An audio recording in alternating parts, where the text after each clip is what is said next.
because they are not citizens and their rights are not respected, their humanity is not being taken seriously. Comenzamos la misa en el nombre del Padre. Hi, I'm Reverend Nelson Ravel Gonzalez. I'm the Associate Pastor at St. Paul Lutheran Church in Lodi, California, United States.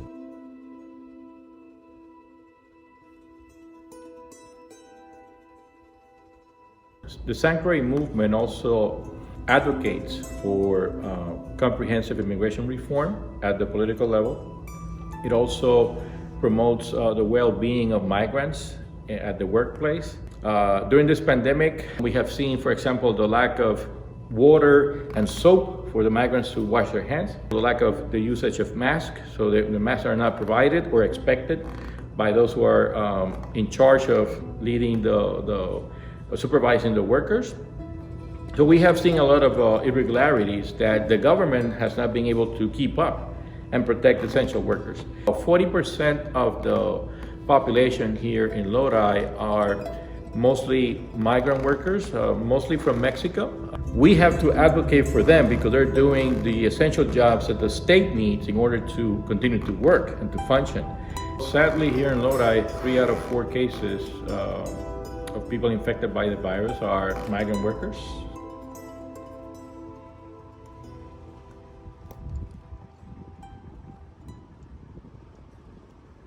Pues mi rutina diaria es levantarme, darle gracias a Dios, pedirle por todas las personas que yo conozco y por mi familia, a cocinar, a hacer desayuno, atender a mi familia y encerrada más que todo. My name is Pastor Sally Paget. I'm the pastor here at First English Lutheran Church. I've been here for a little over 9 years now. Miriam is a dear woman who is a fantastic mother, and she's become a friend.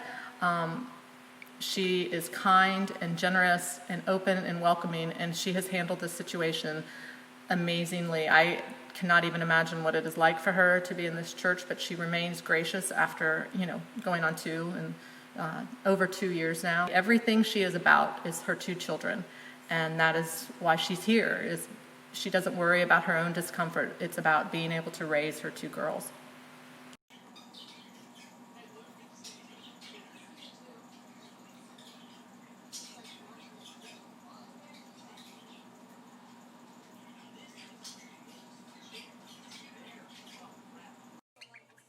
Yeah, when it's like kind of full.